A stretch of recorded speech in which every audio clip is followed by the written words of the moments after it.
আসসালামু আলাইকুম, সবাই কেমন আছেন? আশা করি ভালো আছেন। আজ আবারও আপনাদের সামনে নিয়ে হাজির হলাম নতুন একটি রেসিপির ভিডিও নিয়ে। আজকের রেসিপিটি হচ্ছে সয়াবিন আলুর রেসিপি। তো প্রথমেই সয়াবিনটাকে পানি দিয়ে মিনিট 5 মতো ভিজিয়ে রেখে দিয়েছিলাম, তারপরে ভালো করে পানিটাকে ঝরিয়ে নিয়েছি। আর এদিকে আমি সয়াবিন আলুর জন্য আলু, পেঁয়াজ, টমেটো সব কিছু কেটে ধুয়ে একেবারে রেডি করে রেখে নিয়েছি। তো গ্যাস ওভেনের মধ্যে কড়াই বসিয়ে কড়াইয়ের মধ্যে দিয়ে দিলাম পরিমাণ মতো সরষের তেল। তারপরে তেলটাকে খুব ভালো করে গরম করে নিয়ে সয়াবিনটাকে দিয়ে দিলাম। তো সয়াবিনটাকে একটু হালকা করে ভেজে নেব। তবে এই সয়াবিনটা ভাজার সময় কিন্তু কোনো রকম মশলা দেব না গো, শুধুমাত্র পরিমাণ মতো লবণ দিয়ে এটাকে হাতে একটু সময় নিয়ে ভেজে নেব। সয়াবিন আলুর এই রেসিপিটা আপনারা শুরু থেকে শেষ পর্যন্ত দেখবেন, ভিডিওটা একদম স্কিপ করবেন না। আশা করি ভিডিওটা আপনাদের ভালো লাগবে। আর ভিডিওটা দেখার পরে এরকম রেসিপি অবশ্যই বাড়িতে ট্রাই করবেন। তো এখানে সয়াবিনটাকে ভেজে নেওয়া হয়েছে। এরপরে সয়াবিনটাকে একটা পাত্রের মধ্যে তুলে নেব। এরপরে আবারও সামান্য পরিমাণ সরষের তেল দিয়ে এরপরে কেটে ধুয়ে রাখা আলুটাকে ভেজে নেব। তবে এখানে আলুটা ভাজার সময়ও কিন্তু কোনো রকম মশলা আমি ব্যবহার করব না, শুধুমাত্র পরিমাণ মতো নুন দিয়ে ভেজে নেব।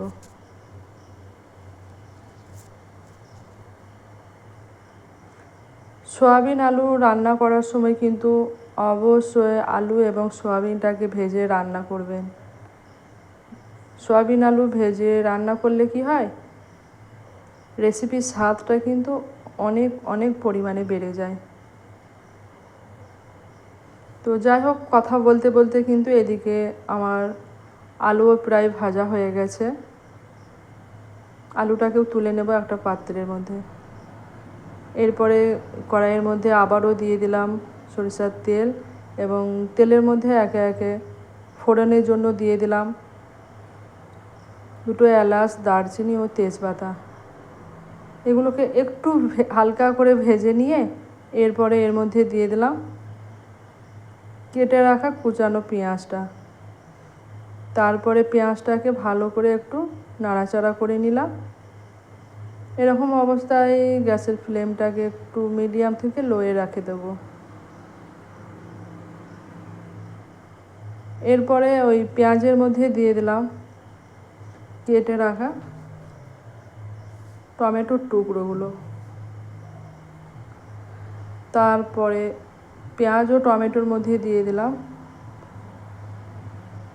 খুব সামান্য পরিমাণ লবণ। পেঁয়াজ ও টমেটোর মধ্যে লবণ দিলে কি হয়, পেঁয়াজটা কিন্তু খুব তাড়াতাড়ি সেদ্ধ হয়ে যায়।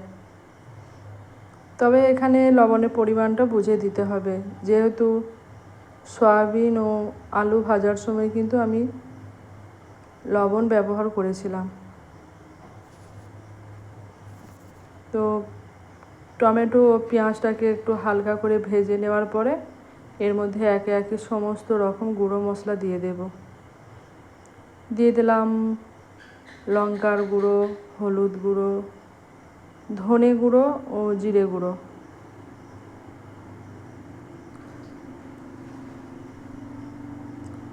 এবং দিয়ে দিলাম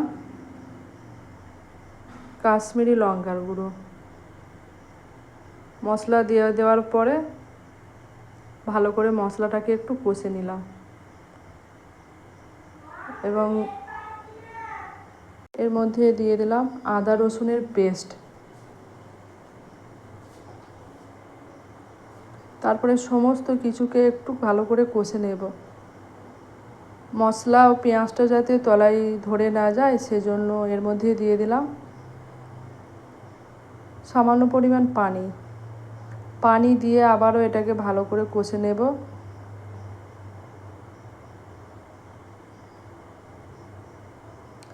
তো এখানে পেঁয়াজটা খুব ভালো করে কষে নিয়েছি।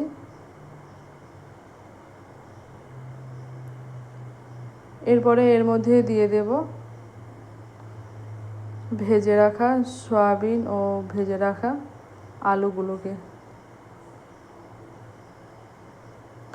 আজকের ভিডিওটা আপনারা দেখার পরে অবশ্যই কমেন্ট বক্সে কমেন্ট করে জানাবেন ভিডিওটা আপনাদের কেমন লাগলো। আমার পরিবারে যদি নতুন হয়ে থাকেন চ্যানেলটাকে অবশ্যই সাবস্ক্রাইব করে পাশে থাকবেন, পারলে ভিডিওটাকে শেয়ার করে দেবেন।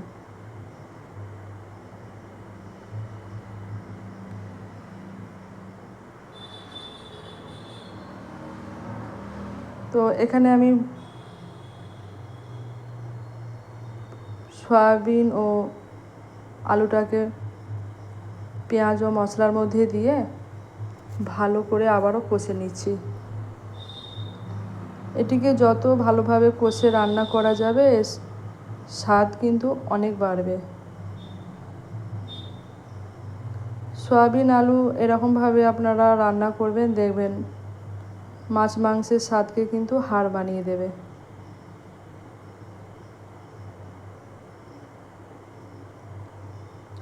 তো সয়াবিন ও আলু খুব ভালো মতো কষা হয়ে গেছে। এরপরে এর মধ্যে দিয়ে দেব পরিমাণ মতো পানি।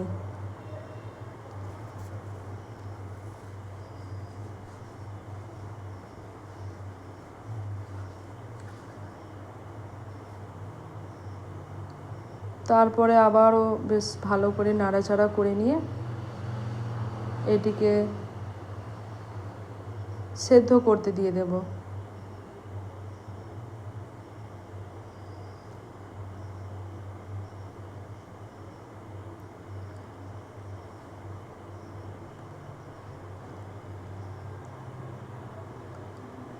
তো পানিটা এমনভাবে দিয়েছি যাতে সয়াবিন ও আলুগুলো বেশ ভালোভাবে পানির মধ্যে ডুবে থাকে, এবং একটা ঢাকনা দিয়ে ঢেকে দিয়ে গ্যাসের ফ্লেমটাকে কিন্তু মিডিয়াম করে দিয়েছি। তো কিছুক্ষণ পরে আপনাদের খুলে দেখাই, এটি কিন্তু খুব ভালো মতো ফুটে উঠেছে এবং ভালো করে একটু ওপর নিচে করে খুন্তি দিয়ে নাড়াচাড়া করে দিচ্ছি। তো এখানে আলু প্রায় সেদ্ধই হয়ে গেছে, রান্নাটা আমার প্রায় শেষের দিকে।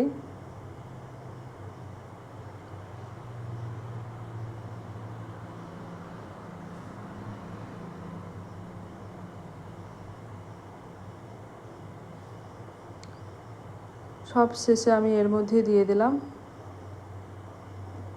বেশ কিছুটা পরিমাণ গরম মশলা পাউডার। ওপর থেকে গরম মশলা পাউডার ছড়িয়ে দিলে এর কিন্তু একটা অন্যরকম একটা ফ্লেভার আসে। তো আপনাদের হাতের কাছে যদি ধনেপাতা থাকে অবশ্যই ধনেপাতাও দিতে পারেন। তো ধনেপাতাটা আমার কাছে ছিল না, তো সেই কারণে এটাকে আমি দিতে পারিনি। তো এরপরে এটিকে একটি প্লেটের মধ্যে নিয়ে নিয়েছি। এরপর এটাকে পরিবেশন করার পালা। সয়াবিন আলুর এই রেসিপিটা কেমন লাগলো অবশ্যই জানাবেন। দেখা হবে পরের কোনো একটা ভিডিও নিয়ে। সবাই ভালো থাকবেন। আল্লাহ হাফিজ।